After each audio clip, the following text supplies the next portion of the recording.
Hello again. Ask the average person to name an Egyptian pharaoh, and the chances are that the only one who comes readily to mind will be Tutankhamun. To the ordinary man or woman in the street, Tutankhamun is the archetypal pharaoh. For many years, the ancient Egyptians were assumed to be well, another of those civilizations which flourished in the Fertile Crescent thousands of years ago. The Fertile Crescent, which we now call the Middle East, of course, was the cradle of civilization. This is where cities, writing, metalworking and wheels all had their origins.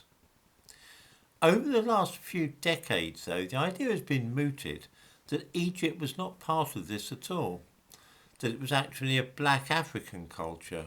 Consequently, things like writing and monumental architecture began in Africa and then spread from there to the rest of the world. These crackpot ideas turned history on its head, as we now know for absolute certain. The increasing use of DNA analysis in recent years has revolutionised fields ranging from criminology and medicine to archaeology. It enables us to work out the ancestry of people from a long time ago and so piece together a human family tree.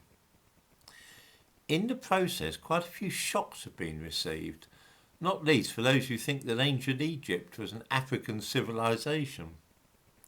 A study of 90 mummies, which was undertaken in 2016, showed that their ancestry from what it was, rather than being from Africa, from what is now Israel, Syria, Turkey and Europe.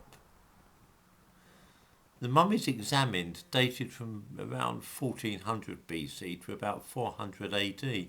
Hardly any sub-Saharan DNA was found, which is in very sharp contrast to the situation in Egypt today. It will be remembered that the Arabs invaded Egypt in the 7th century and that many black slaves appeared in the country in the following centuries. This is where the African DNA found in Egypt today comes from. The main influence on Egypt before the Arab conquest was from Semitic and European sources. Even more fascinating are the tests carried out on mummies of pharaohs, which include Tutankhamun. A particular part of the DNA, haplogroup R1b1a2, is common to half the people in Europe and about 70% of those in Britain. It's got nothing at all to do with the Middle East or Africa. It suggests that the pharaoh's ancestors came not from Africa but from Europe. Most likely, the Egyptian royal family at that time were descendants of the Indo-Europeans, the same people who had colonised Europe and India thousands of years earlier. If so, this is a fascinating state of affairs. It could mean that all the achievements of the ancient Egyptians, including the pyramids, the invention of hieroglyphics, all the rest of it, were not only not African, they were not even Middle Eastern. They might simply have been the result of the intelligence and flair for innovation which Europeans brought to Egypt all those years ago.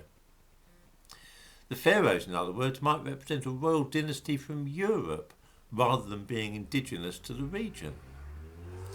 That's a sobering thought. Tutankhamun, Prince of Europe.